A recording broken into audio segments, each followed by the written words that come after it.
Very good morning, students.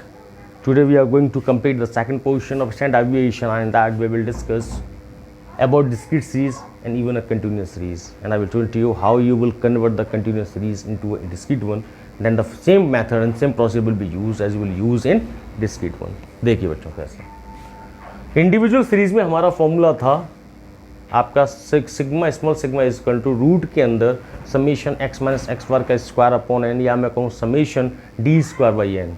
यहाँ पर बेटे इस डिस्क्रीट सीरीज है तो फ्रीक्वेंसी आ जाती है, तो आपका फॉर्मूला हो जाता है summation f d square by n. यहाँ पर जो एन है वो आपके समीशन एफ को दर्शाता है, या मैं कहूँ इस तरीके से कर दूँ summation f x minus x bar का स्क्वायर अपॉन समीशन एफ। ये आपका फॉर्मूला है। बेटे एक क्वेश्चन लेते हैं जिससे इजीली समझ में आ जाएगा। देखिए the following is the records, मैं एक बार इसको रब करता हूँ जिससे कि आप लोगों की समझ में आए, ठीक है ना। देखिए the following is the records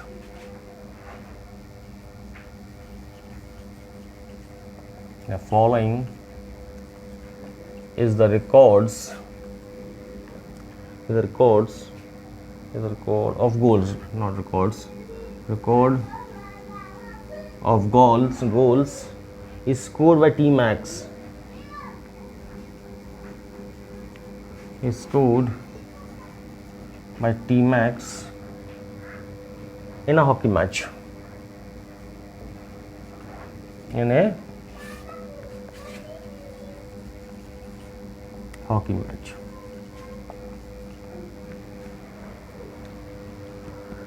Calculate standard deviation and its coefficient. तो उन्होंने कहा है calculate SD and its coefficient। ये आपको कैलकुलेट करने हैं। क्वेश्चन में है आपके number of goals scored in a match. देखिए number of goals scored in a match, ठीक है। और ये दिए गए आपके 1 3 5 7 8, तो ये आपका 1 3 5 7 8 एंड नंबर ऑफ मैचेस दिया गया है, नंबर ऑफ मैचेस दिया गया है। ये वैल्यू है आपकी 1 2 3 4 5, 1 2 3 4 5, ये आपके दिए गए क्वेश्चन, ठीक है ना। अब ऐसे से please pause the video, note the question और टेक अ स्क्रीनशॉट, ठीक है ना, आपके फ्यूचर रेफरेंस के लिए काम आएगा, ठीक है। तो ये क्वेश्चन दिया गया है, तो देखिए number of goals scored in a match. Match आपका 1 है, एक हुआ, हो सकता है तो दो में दो आपके गोल्स हो जाए, ठीक है ना। तो ये आपकी वैल्यू x है और ये वाली वैल्यू आपकी f है, ठीक है ना। डिस्क्रीट सीरीज आपकी उनके तैयार हो चुकी है बच्चों। मैं इसको ज़रा आपके वर्टिकल बेसिस में चेंज करता हूँ। यहाँ पर क्वेश्चन था बट इसकी स्क्रीनशॉट ले लीजिएगा, तो मैं यहाँ पर इसको ऐसे कर लेता हूँ, देखिए, ठीक है ना। और यहाँ पर मैं नंबर ऑफ गोल्स को स्कोर्ड इन अ मैच, तो मैं गोल्स को मैं x मान रहा हूँ, ठीक है बच्चों। ये नंबर ऑफ गोल्स हैं उनको मैं x मान रहा हूँ, तो ये वैल्यू है 1 3 5 7 8, ठीक है ना। और आपकी फ्रीक्वेंसी है, नंबर ऑफ मैचेस दिए गए हैं आपको 1 2 3 4 5। यहाँ पर ऑलरेडी डाटा अरेंज है अर्थमेटिक इन मीन के अंदर, ये ध्यान रखिएगा, कभी हमें सीरीज अरेंज हो चाहे ना हो कोई भी फ़र्क नहीं पड़ता। देखिए बच्चों ये चीज़ आपके सामने आ चुकी है। अब हमारा काम क्या रहता है कि सबसे पहले हम निकालते हैं fx, क्योंकि हमें अर्थमेटिक मीन निकालना है डिस्क्रीट सीरीज में। तो फॉर्मूला क्या था, summation fx y n and n number of total frequencies. तो देखिए 1 × 1 1, 3 2 जा 6, 5 3 जा 15, 7 4 जा 28, 8 5 जा 40। और यहाँ मैं लिख सकता हूँ समेशन fx।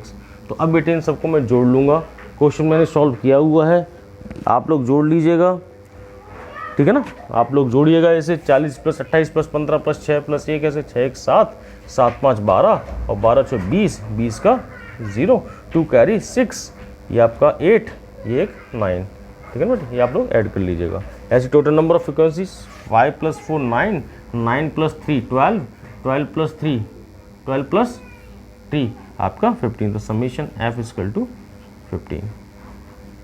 ठीक है ना बेटे, ऐसे आप निकाल लीजिएगा। यहाँ से हमारा एक्स बार क्या होता है, फॉर्मूले में क्या है हमारा कि समेशन fx/y समेशन f हमारा फॉर्मूला है। तो ऐसी सिचुएशन समेशन fx हमने निकाला है 90 and it should be divided by total number of frequency and that one is 50।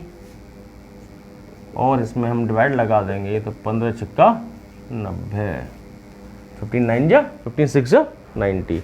ये वैल्यू हमारी एक्स बार की निकल के आ चुकी है। अब ऐसी सिचुएशन के बाद हमारा नेक्स्ट जो प्रोसीजर था वो क्या था, वो था आपका x - x बार, जिसको हम d से शो करते हैं।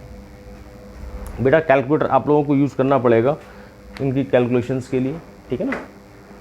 या तो कैलकुलेटर आप रखिए और आप ओरली करेंगे तो टाइम बहुत ज़्यादा कंज्यूम होगा। x - x बार, x की वैल्यू है 1 - 6, तो बेटा देखिए 1 - 6 आपका होता है -5। 3 - 6 होता है आपका -3। आपका दिया 5, तो 5 - 6 होता है आपका -1। आपका दिया 7 - 6 होता है 1, और ये दिया 8, और 8 - 6 होता है 2। ठीक है ना बेटे। अब हमें क्या करना है, फॉर्मूले में क्या, समेशन FD²/n। तो d का क्या कर लें बेटे, हम कर लेते हैं square. According to the formula we are going to step on. जैसे जैसे फॉर्मूला है उसके अकॉर्डिंग हम काम करते जा रहे हैं। वैल्यू है 5, तो मैं इसको बना लेता हूँ बेटा 25, इसको बना लेता हूँ मैं 9, इसको बना लेता हूँ 1, इसको भी 1, और इसको 4, जिससे कि आपके एल्जेब्रिक प्रॉपर्टीज़ के थ्रू साइंस के अंतर भी गायब हो जाते हैं। तो 25 और 9 30, 34, 35, 36, और 36 और 4 कितना होता है बेटे, तो समेशन d² आपका आ रहा है 40। क्लियर है। इसमें हम FD², ये हमारा फॉर्मूला है, ये हमारा फॉर्मूला है। तो बेटे मल्टीप्लिकेशन करेंगे f का 25 में, तो बेटे वैल्यू बनती है आपकी 25। 2 का 9 में, तो 9 2 होता है बेटा आपका 18। 3 का 1 में, तो वैल्यू आती है आपकी 3।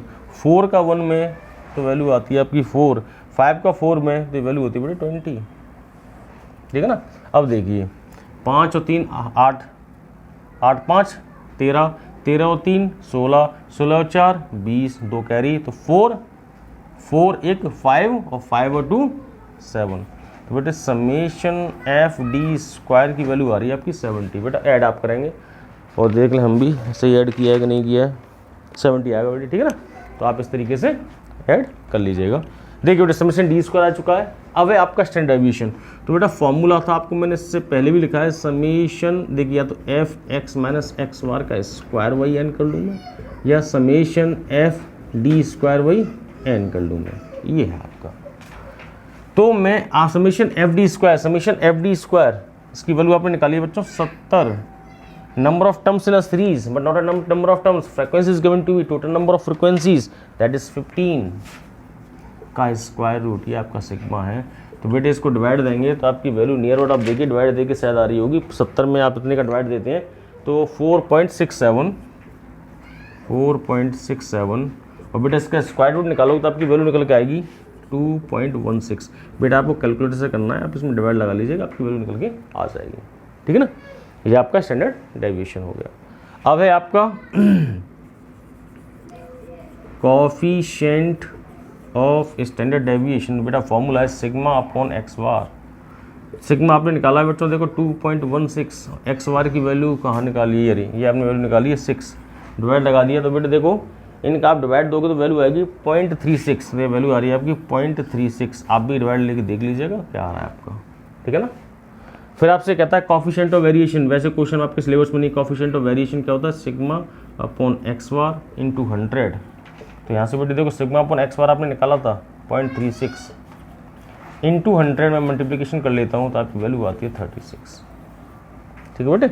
ये था आपकी डिस्क्रीट सीरीज के अंदर आपके स्टैंडर्ड डेविएशन को कैलकुलेट करने का तरीका। बच्चों एक चीज़ ध्यान रखिएगा, यहाँ पर मैं डायरेक्ट मेथड से करा रहा हूँ जहाँ पर आपके अर्थमेटिक मीन की वैल्यू इंटीजर आ रही है। अगर फ्रैक्शन आती है तो शॉर्टकट यूज होता है, मगर ध्यान रखना आपके पेपर में आपके यूनिवर्सिटीज़ ने आपको कैलकुलेटर अलाउ किया, वो साइंटिफिक और डिजिटल वॉचेस अलाउ नहीं की गई हैं, तो आप सिंपल कैलकुलेटर से इनका मल्टीप्लिकेशन करके ईजिली सॉल्व कर सकते हैं। अदरवाइज जो फॉर्मूला होगा उसमें बेटे थोड़ा सा चेंज आ जाएगा। जैसे यहाँ पर x माइनस एक्स बार का स्क्वायर दिया है, यहाँ पर आपका dx स्क्वायर बाई n हो जाएगा, ठीक है ना। यहाँ पर आपका, तो मैं थोड़े फॉर्मूले को फिर से लिख देता हूँ उसके लिए बेटा, मैं इसको रब कर रहा हूँ थोड़ा सा, देखिएगा। अगर आप शॉर्टकट मेथड से यूज करते हैं, अगर आपके कैलकुलेटर अलाउ नहीं होता, वैसे यूनिवर्सिटीज़ में अलाउ है, तो आप करेंगे सिग्मा रूट के अंदर summation f d x square by capital n sum number of frequencies minus, बेटा और मैं बता रहा हूँ थोड़ा सा, यहाँ पे ये हो जाएगा summation f d x upon n का होल स्क्वायर। बेटे इस तरीके से आपको कैलकुलेट करना पड़ेगा, जहाँ पर dx आपको अज्यूम मीन के थ्रू फॉलो करनी पड़ेगी, ठीक है बेटे। नाउ ये था आपके डिस्क्रीट सीरीज़ के लिए। बेटे कंटिन्यूस सीरीज़ के लिए मैं आपको एक क्वेश्चन बता के और मैं चेंज करके बताना चाहता हूँ कि किस तरीके से कंटिन्यूस सीरीज़ को हम डिस्क्रीट में चेंज कर लेते हैं। और क्योंकि हमने मेजर ऑफ सेंटर टेंडेंसी में जो भी डिस्क्रीट सीरीज थी, जो भी कंटिन्यूस सीरीज थी, उन सभी के अंदर हम उसे आपकी डिस्क्रीट सीरीज में कन्वर्ट कर लिया करते थे मिड पॉइंट्स निकाल के। तो यहाँ पर भी क्योंकि हम अर्थमेटिक मीन के थ्रू ही स्टैंडर्ड डेविएशन कैलकुलेट करते हैं, तो बच्चों यहाँ पर भी वही प्रोसेस फॉलो होगा। आगे आप इसे सॉल्व कर लीजिएगा। कहीं पर भी कोई दिक्कत आए तो आप मुझे मेल पर, आप मुझे मेरे यूट्यूब के मैसेजेस में, इवन फ़ोन नंबर भी पड़ा हुआ है, फ़ोन नंबर पे कॉल करके पूछ सकते हैं, इसका सॉल्यूशन भी पूछ सकते हैं, कोई दिक्कत नहीं है। मैं आपको उतना करके बता देता हूँ कि किस तरीके से आपको निकालना होगा।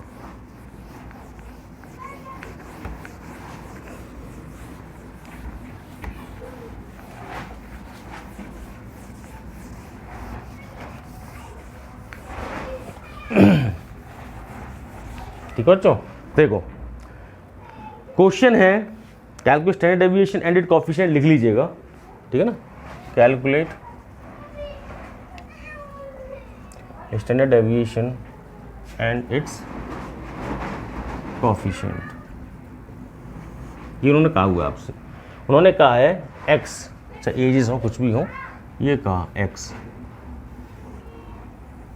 और वो कहते हैं 32 वट बिलो 38। देखिए 32 वट बिलो 38 क्वेश्चन में दिया गया बेटे, ठीक है ना। 38 वट बिलो 48, वो कहते हैं 38 वट बिलो 44, ठीक है ना। वैसे 44 वट, सीधे आप डॉटेड लगा दीजिए, 44 बिलो दैट इज 50, ठीक है ना। फिर दिया 50 बट बिलो 56, फिर दिया 56 बट बिलो 56 के बाद क्या दिया उन्होंने 62, और 62 वट बिलो आपका दिया है 68। ये बेटे क्वेश्चन आपको दिया हुआ है, ठीक है ना। और आपके फ्रीक्वेंसी दी है 432, फ्रीक्वेंसी दी है 432, नंबर ऑफ पर्सन जिनकी एज क्राइटेरिया है 432,524, 524 बेटा ये दिया, क्या दिया है, क्या है 432,524, ठीक है बेटा। ये क्वेश्चन आपको दिया गया है।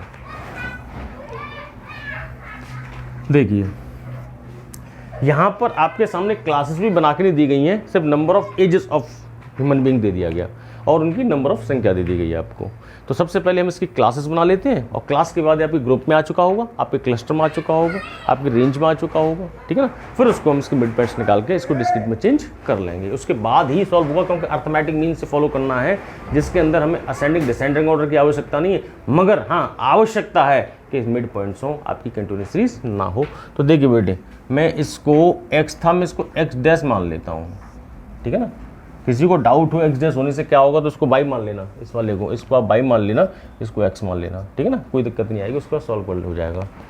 32 वट बिलो 38, भैया 32 तो वैसे ही बिलो होता है 38 से, इसमें क्या गलत कह दिया इसने, ठीक है ना। 38 बिलो 44, देखिए 38 बिलो 44 सिर्फ कंफ्यूज करने के लिए दिया गया, इसके अलावा इस क्वेश्चन में कुछ नहीं है। क्यों भाई, 38 कब वो बिलो नहीं होता 44 से, 32 कब छोटा नहीं होता 38 से, ठीक है ना। ऐसी 44 बिलो 50, यहाँ पर आपका 50 बट बिलो 56, आपका 56 बिलो 62 और ये आपका 62 बिलो 68, ये वैल्यूज़ आपको दी गई हैं। एफ और एक्स दोनों दे दिए गए हैं। अब इसका आपको मिड पॉइंट निकालना होता है तो मैं इसे मान लेता हूँ डबल डैश, ठीक है ना, इसको मैंने डबल डैश मान लिया। तो बच्चों देखो 38 प्लस 32 कितनी वैल्यू होती है, 8 10, तो ये आपकी वैल्यू होती है 10 और 6 170। तो देखो बेटे जिसमें 2 का डिवाइड दे दिया, 2 का 2 वैल्यू से, तो आपकी वैल्यू आती है 35, ठीक है ना। ऐसे ही आपका 38, तो 8 4 12 और 3 1 7 1 8, इसे मैं 2 का डिवाइड दूंगा तो ये वैल्यू आती है आपकी 41। बेटा दोनों को जोड़ेंगे, 2 का डिवाइड लगा देंगे तो मिड पॉइंट्स निकल के आपके सामने आ जाएंगे। ऐसे ही 44 और 50, इसकी वैल्यू आ रही होगी आपकी 47। ऐसे 50 और 56, तो इसकी वैल्यू आएगी आपकी 53। बेटा दोनों को जोड़ना, 2 का डिवाइड लगाना। 56 और 62, इसकी वैल्यू आ रही होगी आपकी 59। 62 और 68, इसकी वैल्यू आ रही होगी आपकी 65, ठीक है ना बेटे। ये बेटे मैंने ऑलरेडी सॉल्व कर रखे हैं, इसलिए ठीक है ना, आप इनकी मिड वैल्यूज निकाल लेंगे। अब बच्चों देखो, ये आपके पास x है, ये आपके पास f है, तो नेक्स्ट कॉलम हमारा जो बनने वाला होता है वो होता है एफ एक्स डबल डैश। क्यों? क्योंकि सबसे पहले हम अर्थमेटिक मीन कैलकुलेट करेंगे, ठीक है ना। अब यहाँ से पूरी सीरीज आपकी डिस्क्रीट सीरीज हो चुकी बच्चों, आप अपने आप सॉल्व करेंगे। सॉल्व करने के बाद इसका आंसर निकालेंगे। अगर किसी को कोई भी दिक्कत आती है, कुछ भी प्रॉब्लम होती है, then you have to pass your message. You can call me at my email address also और at my phone number also, ठीक है ना। अगर सॉल्व नहीं होता है in the situation, I will tell you and give you the solution of this question also. Okay, before we are going to end up the session, this one is a humble request to each and everyone, please like and subscribe my channel. Thank you.